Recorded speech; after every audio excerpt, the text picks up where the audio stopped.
Жергиликтүү бийлик, айыл өкмөттөр кооптуу жерден ижарага дем алыш жайларын, тапчандарды, чайханаларды курдурганды карагылагын. Текшерип чыккыла. Ар бир айыл өкмөт билесиң, өзүңүн территорияң кайсыл жерде туура эмес тапчан турат, кайсыл жерде туура эмес чайхана курулуп алган, же болбосо силердин тилиңерди алган эмес, же болбосо кайсыл жерде зона отдыха куруп алган. Ошолорду карап чыккылагын. Эгерде өзүңөрдүн колуңардан келбейби, силерди укпай атабы, анда укук коргоо органдарына кайрылгыла.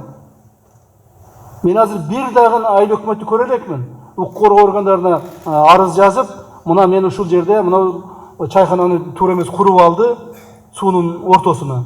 Ушуну алдырып бериңиз, же ушуну жазалап бериңиз, мыйзамга келтирип бериңиз дегенди көрө элекмин аны. Өзүңөр баштайсыңар, айыл өкмөттөр.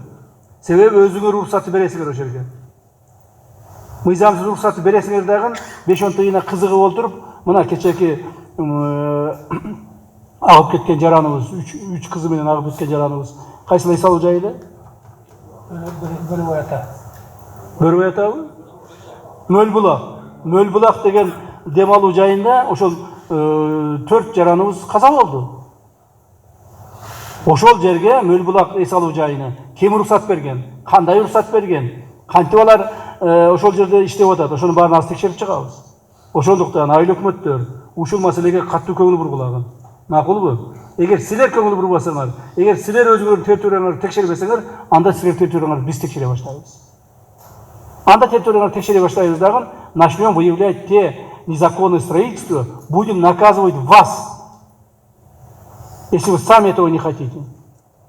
Если вы сами этого не хотите, чтобы там сами проверили, чтобы ликвидировали это незаконное строительство, тогда мы начнем вас проверять. Ошондуктан урматтуу айыл өкмөт башчылары, өзүңүздөр ишти баштагыла. Бүгүндөн баштагыла. Мына бүгүн совещание бүтөбү? 1 сааттан кийин. 1 сааттан кийин ушуну баштагыла. Макулбу?